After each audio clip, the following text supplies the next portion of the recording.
Well, hello and welcome to another edition of Health Solutions with Shawn and Janet Needham, where Team Needham discusses everything healthcare. I'm your host, Shawn Needham, along with my wonderful wife, Janet, and we are super excited to have Krisna Hanks on our podcast today.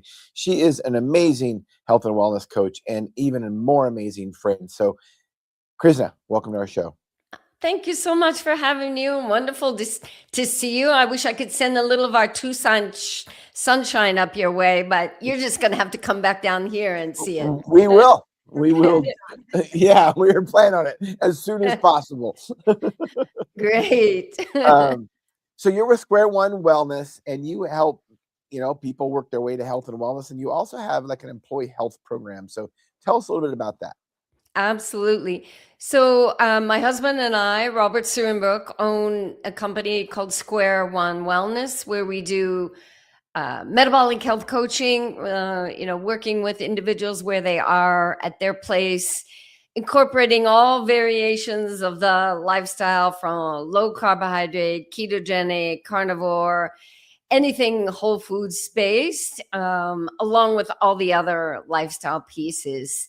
And in the employee wellness sector, I'm the director of employee wellness for Dr. Philip Ovadia's Ovadia Heart Health Team. And that is where I direct the employee wellness program. So I've kind of got two wings to my life as a what I would call seasoned, or you can use the word old, individual working in the health coaching space. Well, I will tell you, if you're old, I aspire to be just like you. That's very kind. Well, I've got several octogenarian clients who I'm aspiring to be like them. One in particular is 89, and we're going to see many more birthdays from there on. That's awesome. That's wonderful. And just as you know, Krisna, we've discussed this over and over, and we had the pleasure of meeting you and Robert a few weeks ago in person. And just because we age doesn't mean we have to get weaker and sicker. And yes, eventually we don't make it out of here alive, but we can thrive as much as possible if we move right, eat right, and sleep right. 100%. And I feel like my mantra these days is don't accept the status quo. Don't accept because you are, in my category, officially a senior citizen and some years beyond that you're just going to be frail, that you're going to be beholden to the medical system, and that you kind of just raise your hands up and give up. I'm determined to help individuals either via our company with my husband, Robert, or with Dr. Ovadia in sort of changing the narrative. And it's also a little bit, you have to change how you talk to yourself as well. It's that this is not acceptable. I want to try to do the best I can to live strongly. When that time ends, you've just lived to the full extent. Exactly. Janet, I bet you have lots of questions for Krisna. I do. So we've seen a lot over the past maybe few months with influencers out there talking about lots of different things. I'm going to start with the genetic component because we have Oprah Winfrey out there now saying that she didn't know obesity was a genetic disease. And, in my opinion, and I don't know how you feel about it, but I don't necessarily label obesity as a disease. And I don't necessarily feel that, yes, genetics might play in how you put weight on or how you distribute different things, but what is your feeling about that in particular and the message that it's saying to people? Fabulous question. And I love to sort of unpack that. First, I feel it very sad. I think that is my first response to someone so prolific and popular as Oprah. She has quite a large audience and has had for decades. When we start labeling people, oh, well, you have the obese gene, or my mother suffered from depression, I should have the depression gene, or I have the TOFI, thin on the outside, fat on the inside, which I was at one time. being an uber fit dancer, but not metabolically healthy. I don't know that these labels and even the DC-9, the codes that we give to people, actually help them feel empowered to take charge of their health. I see it as really a detrimental piece. And I see that play out in the reality. Then your first sort of what you're going to reach for to help yourself is going to be a pill. It's going to be a surgery. It's going to be a medical, fix for your so-called genetic problem. Now, that is not to say I am not a pharmacist. I'm not an MD. I'm not a nurse practitioner. I'm not here to say that there aren't medical solutions or medical situations that need help, that do need help.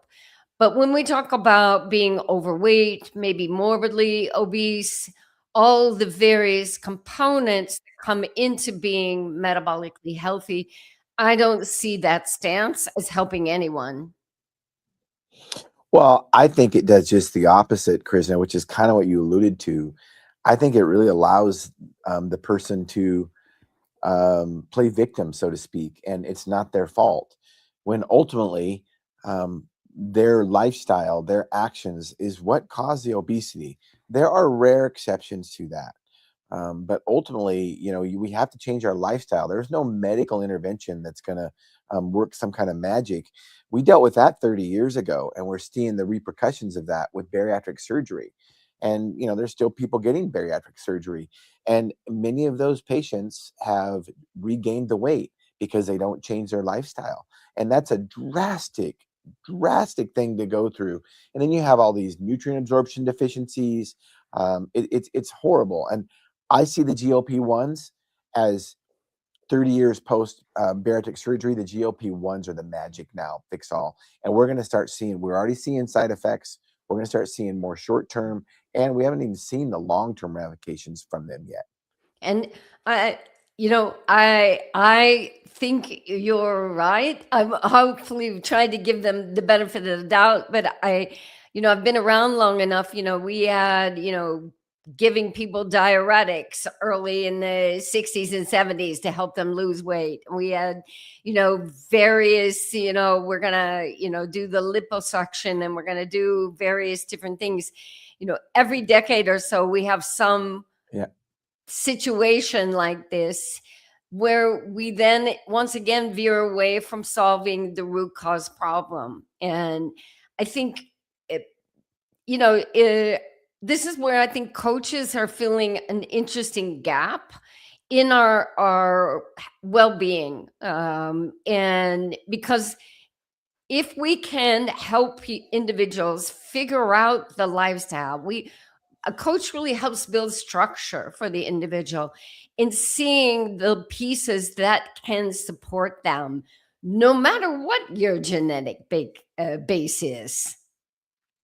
Yeah, that's exactly right, Janet. Yeah, I think you touched on a really important point, is that the medical system really, in my opinion, only prescribes right now or does some form of procedure, where when you get into the coaching part of it, you get the nuts and bolts that the person really needs to make the changes with somebody to help them along the way. Because I think sometimes it's very discouraging for people. They might hit a plateau, or they might hit something and they don't really know what direction to turn to, or they feel like they're the only ones struggling with their situation, and they need the support. And I think that's where coaching really is very important for somebody that's trying to achieve some of these goals.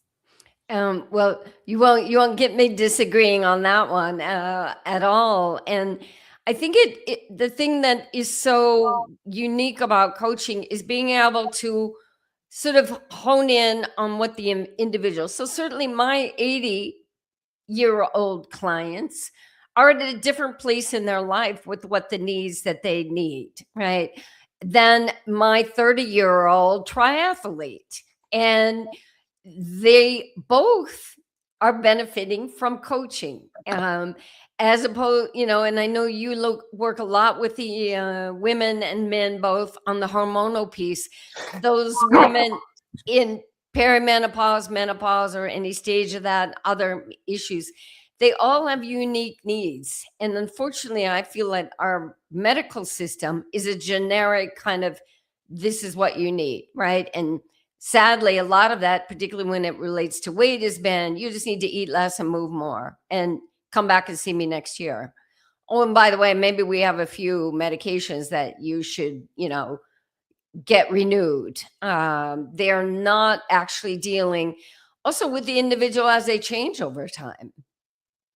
That's a very good point, because we're not static. Our bodies change dramatically from our different stages that we go through in life. And therefore, you would think medically we'd be looking at them different. But you touched on a point, because our son had broke his tibia. And the doctor, when he was going through his consult, said, you should probably go to physical therapy to rehab. And my son was just turned 18, very healthy.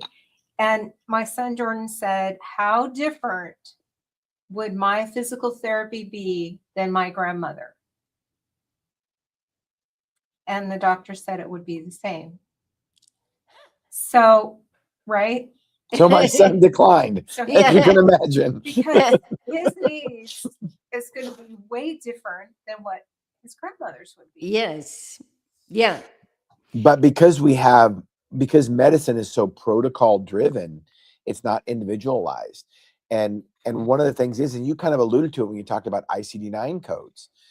One of the reasons we put a diagnosis on everything, whether it be obesity or high blood pressure, diabetes, because then we can bill an insurance for it.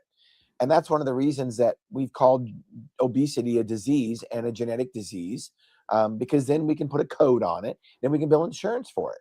Well, the thing is just like Janet says, then that puts everybody on the same page with that diagnosis code, whether they're 18 years old or whether they're 90 years old. And that's one of the reasons why our healthcare system is failing people, and we're not getting healthier but sicker. And what we see within our practice is also people get diagnosed, as you're saying, and they've been taking a medication for 20 years, and maybe that was a inappropriate diagnosis, but yet that individual has been on that medication for 20 years, and now all of a sudden wants to try to become freer from that, and that can become a real battle. First, finding someone who will help them deprescribe it, getting more to the root of why in the first place it was even prescribed.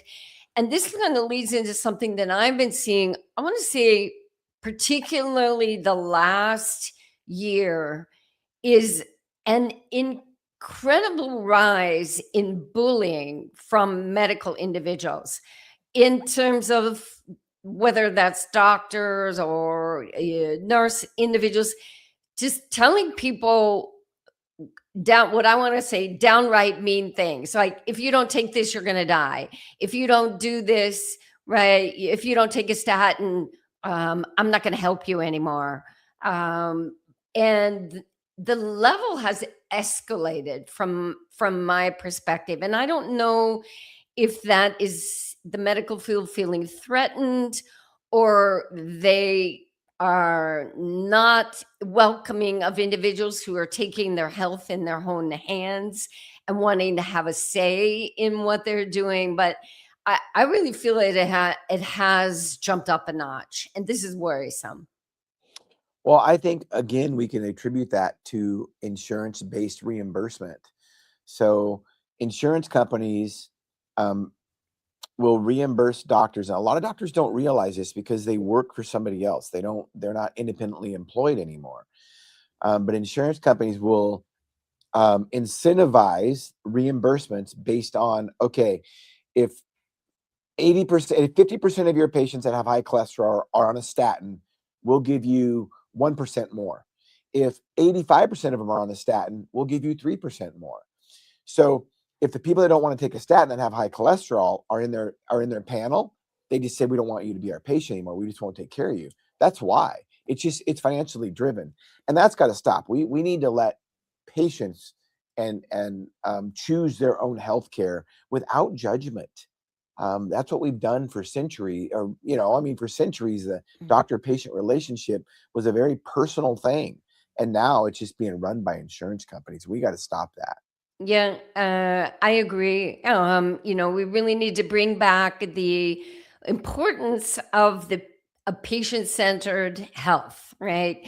And and you, yeah, none of you told me to do this, but I thought your book Sickened was brilliant on that, of really highlighting the need for that individuality and what I'm labeling these days, invest in your health. Oftentimes we will get questions from people, well, do you take insurance for your coaching? And no.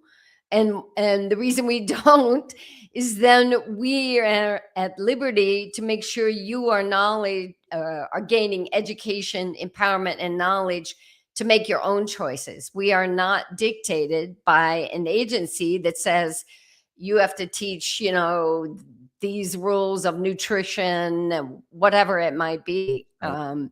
So yeah, we have to fight that conversation. Well, thank you for plugging my book. And yeah, one of the steps, my book, Sickened: How the Government Ruined Healthcare and How to Fix It. It's got a 6-step solution on how to fix healthcare. And the first one is, Krisna, is exactly what you're doing and talking about. Educate and empower the individual to take charge of their own health. That's the only way we're going to fix healthcare. There is no magic insurance company that's going to fix it. The government is not going to fix it. No doctor, no pharmacist, no nurse is going to fix it. Patients have to be educated and empowered to take charge of their own health. And when we victimize patients and put diagnoses on them and don't individualize care, and give them drugs and surgery over treating lifestyle, that's disempowering. That's not empowering. I agree. I think Dr. Ovadia has said this before. If your doctor's not asking you about lifestyle, meaning nutrition, stress, exercise, all of the components, maybe it's time to find a new doctor. And I wholeheartedly agree with that. Yeah, for sure. So tell us a little bit more about Dr. Ovadia's employee health program that you're in charge of. Absolutely. So, one of the ways to help educate and empower more people from our perspective at Ovadia Heart Health is go to larger sources. That's companies. And our first endeavor, and we are now in year 3 with them, was with a manufacturing firm in Pennsylvania, Precision Cut Industries. And this is, from my perspective, incredibly rewarding. And the reason being, these are individuals that maybe would not have, most likely would not have the access to good knowledge about metabolic health, right? They're not going to get it from their insurance company or their medical providers. So we are on site there. They have 3 different shifts going on all the day. The factory is open 24/7. And the first year was really more on an educational basis, trying to help them understand their own medical markers, doing on-site blood tests. And then the subsequent coaching, we do some group coaching, we do some individual coaching. When we're there on site, we're touching on each of the various components of lifestyle so they can become more empowered. And this has been a great, for me, heartwarming, because in these kind of situations, it's also what we call the trickle down. Maybe somebody who's working at the factory has a son who's type 2 diabetic, or their parent who's, maybe just on the edge of possibly having some Alzheimer's, things that they can do. So we're seeing it spread across the families, and that's incredibly rewarding. Yes, that is. I will tell you, when you're in the health and wellness space and you see people get healthier, it is very rewarding. And in the traditional sick care model of healthcare, we just never saw that. That's one of the reasons that Jan and I changed what we did, because our patients never got sicker. They just were prescribed more drugs, and nothing ever got better. Right. And I think in a situation where let's say you're sort of confined in a routine, really time restrictive of working in a factory, you're not necessarily have the time or to explore a lot of these things, right? Whether it's listening to great podcasts like you and Janet put out, or finding the books, they're just trying to, in the old age, survive. They've got their work, they've got their family, all these things. So it's really, I think, behooving to employers. They always say this, that their employees are the biggest assets, to actually put their money where their mouth is on that. Because for our programs with the Ovadia Heart Health, this is not part of an insurance-based program. Again, for the reasons that we can then teach and empower with good metabolic health principles. I think one of the points that we've been talking about throughout this whole podcast is financially, this is partly an investment, but it's really not that big monetary wise. I mean, the outcome physically, mentally, long term with your family, that investment's huge. But when we start breaking it down into dollars, it's much cheaper in the end investing in this than it is to be eating out or not taking care of ourselves. I'm totally with you on that, Janet. And if I just for ourselves, but if people would just look and think about how much money they're giving out on their premiums for health insurance, which are, astronomical, what are they actually getting in terms of health benefits from them? And, again, one of the reasons we don't in our company take insurance, I know many of the doctors and pharmacists like yourself are going more private, is that they're not, that return on the investment for those insurance premiums is kind of in the basement. And if you're really concerned about your health, you're going to have to put some money into that. And I like to use this example. I was a professional dancer for 33 plus years. That's a profession where your bottom line on when it comes to salary, right? You're happy when you've got steady work, you're paying your rent, you're just kind of, good. There's not a lot of wiggle room in there. One knows that your body is your instrument. So you're pretty much everything you're making, you're putting back into keeping that thing going, right? Whether that's training, whether that's your food, doing alternative treatments to keep you, in a moving state. I think individuals need to adopt that philosophy. We're all performers in life. You may not be on stage, but you'd like this thing to work for you till the end. And we say that often on our podcast, is that, as humans, Krisna, we were created as athletes. We were all created as athletes. And that's why the human body is so remarkable. But we've got to give it the right inputs. And we should no matter what kind of job we have, we should treat our bodies like we are an athlete. We should eat right, sleep right, and move right like an athlete does. I mean, think about how humans were created to move all day long. To eat real food, and to sleep at night, and mostly work and move during the day. And I think, again, whereas individuals like having you and Janet as their pharmacist, or having a coach, is people need to step away from the longevity gurus, the longevity, whatever is the latest, soup du jour, in thinking that it is this magic potion, that it means hours in the gym, that it means a cocktail of, incredibly expensive supplements. Whatever your finances are, whatever your situation is, you can find the routines and find the things that you can do.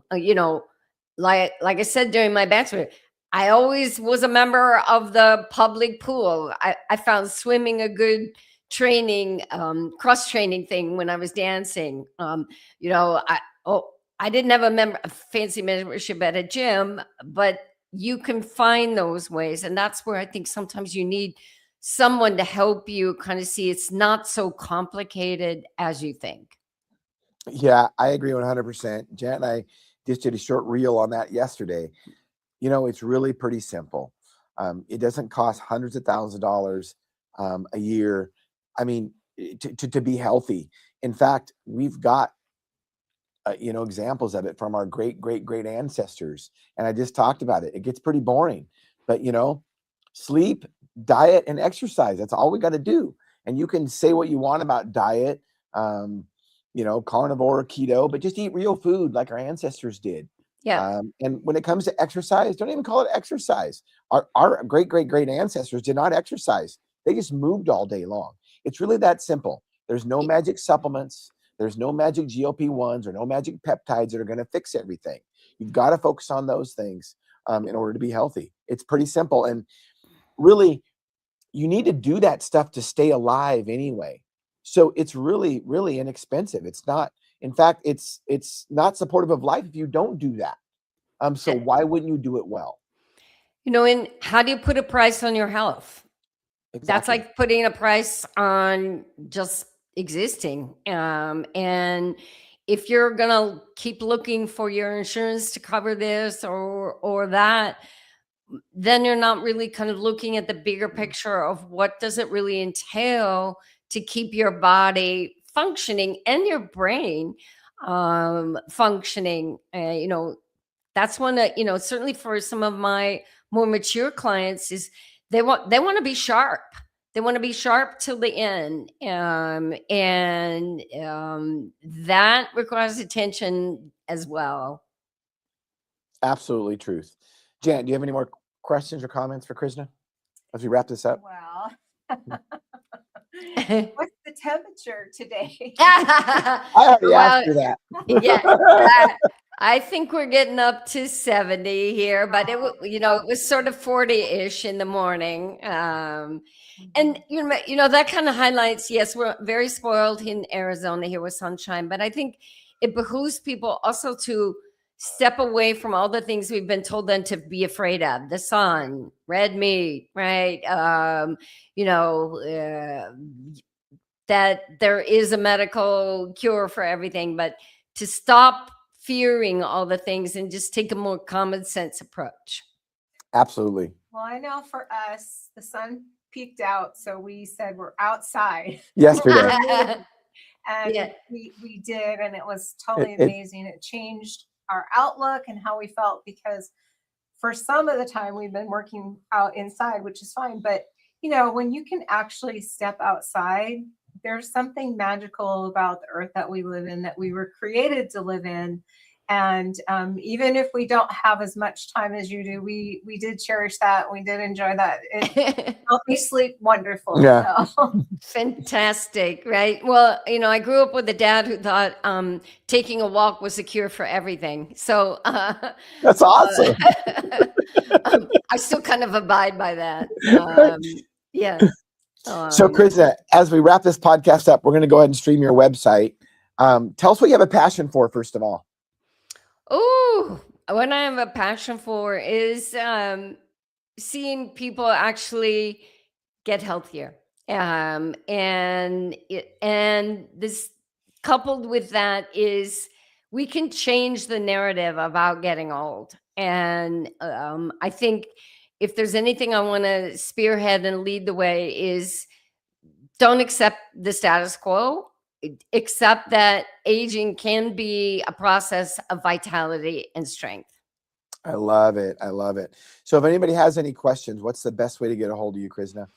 Go to our website, squareonewellness.com, fill out the contact form. And I just give a little plug. We are having an event here in the Tucson area with some other leaders in the metabolic health space, February 28th, with some other really fun individuals. So if you're interested in attending something live, reach out to me. And thank you so much for the opportunity. I love seeing you guys and can't wait till you come down here for another trip. Well, thank you so much for being on our podcast and helping us realize our goal, which is to educate and empower individuals to take charge of their own health. So thank you. Thank you. And listeners and viewers, thank you for tuning in to Health Solutions with Shawn and Janet Needham. Tune in Thursday to our midweek podcast, 8 a.m. to 9 a.m. Pacific Standard Time. Thank you.